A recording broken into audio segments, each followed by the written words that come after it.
अस्सलाम वालेकुम नाज़रीन, आप देख रहे हैं प्रोग्राम काशिफ अब्बासी के साथ। पहले मेहमानों का तारुफ करा दूं। हमारे साथ इरशाद भट्टी साहब, मुस्तफ़ा नवाज खोखर साहब और रऊफ क्लासा साहब प्रोग्राम में मौजूद हैं। हमारे दोस्त थोड़ा सा देखना चाहेंगे हालात ईद के बाद। अमूमन ईद के ऊपर ये कहा जाता है ईद के बाद कुछ होगा। रऊफ यार मुस्तफ़ा साहब क्यों कहते हैं कि ईद के बाद को क्रैकडाउन होगा, ईद के बाद कैंपेन चलेगी, ईद के बाद कुछ एहतजाज होगा, ईद के बाद ये होगा? ये आखिर ईद इतना बड़ा फैक्टर क्यों होता है? परहैप्स इसलिए शायद कि क्योंकि ईद से पहले नहीं हो रहा होता, ईद से पहले कुछ नहीं हो रहा होता और फिर छुट्टियां आ जाती हैं, सारा पाकिस्तान छुट्टियों पे चला जाता है और हमें इतनी रोलर कोस्टर राइड्स की आदत पड़ चुकी है कि हम छुट्टियां हमें अनहोनी सी लगती हैं। हम ये सोचते हैं कि यार ये 4-5 दिन हफ्ता कोई काम नहीं है, कोई क्राइसिस नहीं है, तो ये 4-5 दिन जब खत्म होंगे फिर वापस सब अपने काम को आएंगे तो बस फिर एक नई लड़ाई होगी। वैसे पाकिस्तान में अब छुट्टियों के अपने क्राइसिस है।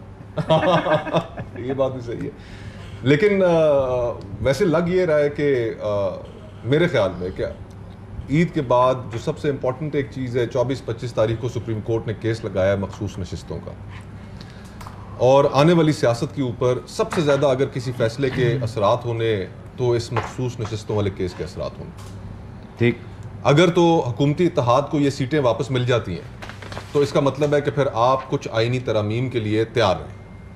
उन आइनी तरमीम के अंदर कुछ भी हो सकता है।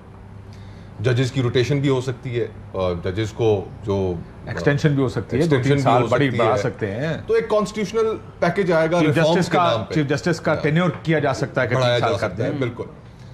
और अगर ये फैसला उनके हक में नहीं होता हुकूमती इत्तेहाद के, और ये फैसला बफर्ज महाल जिस तरीके से कोर्ट प्रोसीडिंग्स हुई जिसमें काजी फायजीसा साहब ने भी कहा कि ये मेरी जजमेंट की इंटरप्रिटेशन जो है वो गलत की ईसीपी ने, और वापस चली जाती है तहरीक इंसाफ को, तो हुकूमत के लिए एक बहुत बड़ा झटका होगा। वो उस दो तहाई अक्सरियत से और शायद जो फ्यूचर का जो गेम प्लान है वो काफ़ी हद तक डिस्टर्ब हो जाएगा।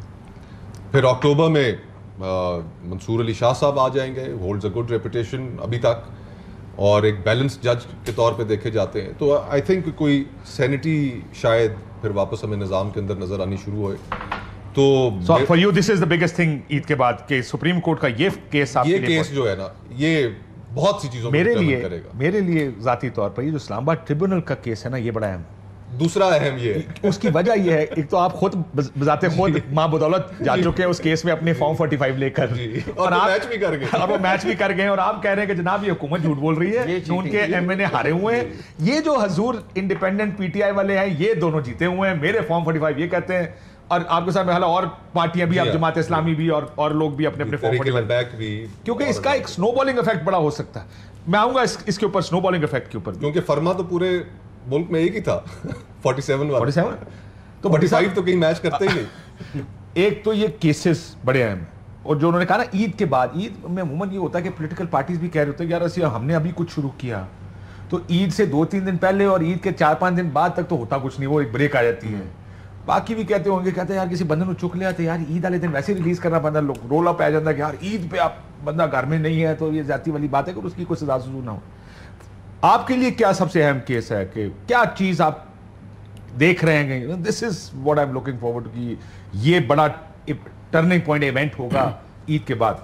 डेफिनेटली मखसूस नशिस्तों वाला केस, और उस पर जो सुनी जा रही हैं इस्लामाबाद में अफवाहें वगैरह, बड़ा इंपॉर्टेंट है।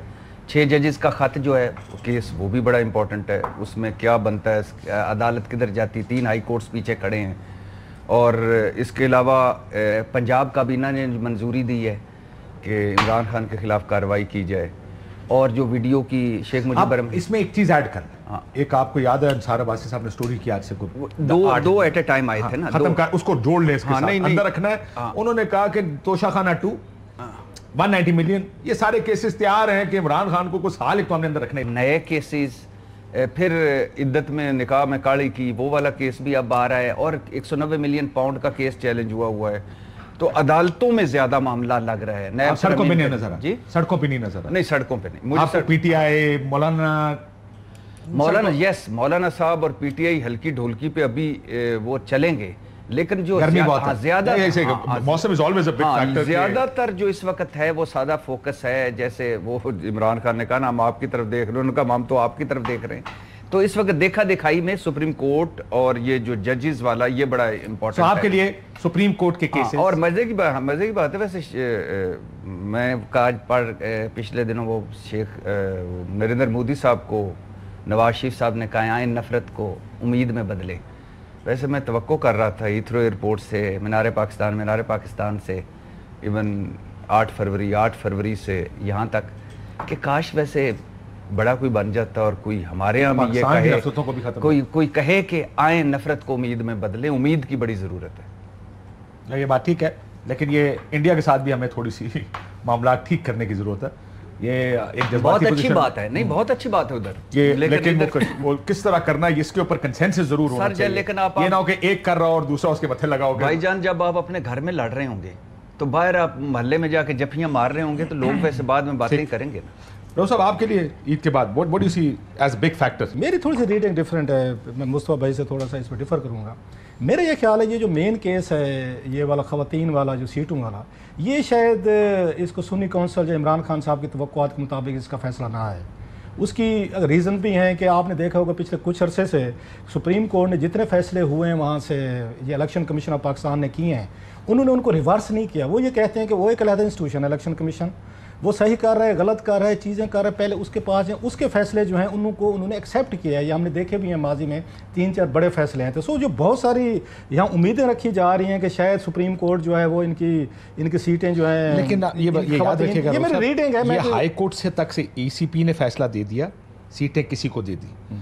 हाई कोर्ट ने वो फैसला अपहोल्ड किया क्योंकि आइन कहता है कि इनको नहीं मिल सकती पीपल्स पार्टी उन्होंने, लेकिन कानून ये भी कहता है कि इन्होंने क्योंकि लिस्ट नहीं जमा कराई मिल इनको भी नहीं सकती। सो ये बड़ा इंटरेस्टिंग कोई रास्ता होगा कि वो पार्लियामेंट को वापस भेज दें कि जनाब इसके ऊपर कानून साजी करें। ये भी मुमकिन है, आपका अच्छा पॉइंट है। लेकिन मुझे ये लगता है कि सुप्रीम कोर्ट के जो फैसले इलेक्शन कमीशन से रिलेटेड होंगे उन पे शायद सुप्रीम कोर्ट को इतना बड़ा एक्सट्रीम पोजीशन न ले। मैं अगेन कीपिंग ये पास्ट मैं उनके रिकॉर्ड्स पे कह रहा हूँ कि उन्होंने उनके फैसलों को उनको ओनरशिप दी। ये चीज़